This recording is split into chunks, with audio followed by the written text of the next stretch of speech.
રાજ્યના ગૃહમંત્રી હર્ષ સંઘવીની સૂચના બાદ પૂર્વ કચ્છ પોલીસે કથિત પત્રકાર અને આરટીઆઈ એક્ટિવિસ્ટ કે જેઓ ખંડણી ઉઘરાવતા હોવાનો આક્ષેપ હોય તેમની સામે શિક્ષાત્મક કાર્યવાહી કરતા કથિત પત્રકાર આલમમાં ભારે ખળભળાટ મચી જવા પામ્યો।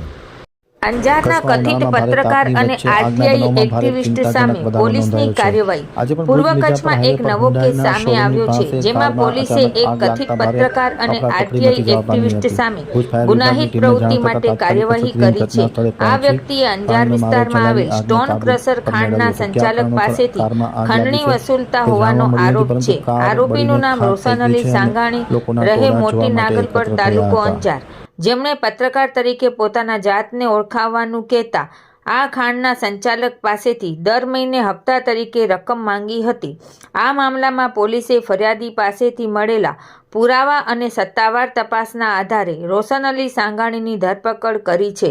આરોપીએ ફરિયાદીના ભેળીએ જઈ ભેળિયામાં થતા ખોદકામના તથા મશીનરીના ફોટોગ્રાફી અને વિડીયોગ્રાફી કરી ખંડણી માંગી, જેથી ફરિયાદીએ ખંડણી આપવાની ના પાડતા આરોપીએ આ ફોટો ન્યૂઝપેપરમાં પ્રકાશિત કરવાની અને ભેળિયો બંધ કરાવવાની ધમકી આપી ₹5000 બળજબરીથી કઢાવ્યા હતા। ઉલ્લેખનીય છે કે ગૃહ રાજ્યમંત્રી હર્ષ સંઘવીએ થોડાક દિવસો પહેલા જ રાજ્યની પોલીસને આવા તત્વો વિરુદ્ધ કાર્યવાહી કરવા આદેશ કર્યો હતો।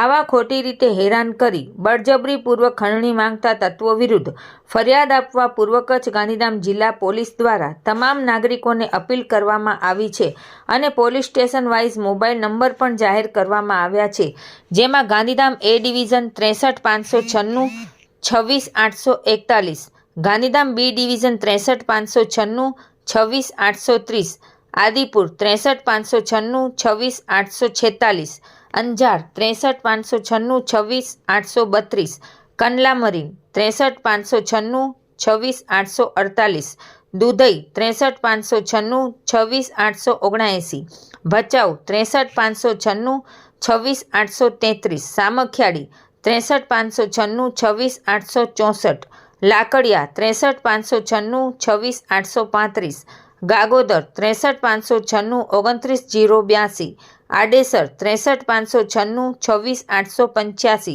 રાપર 63596 26834, બાલાસર 63596 26867, ખડીર 63596 26866 અને પૂર્વ કચ્છ ગાંધીધામ જિલ્લા કંટ્રોલ રૂમ 90 990 51 10 0।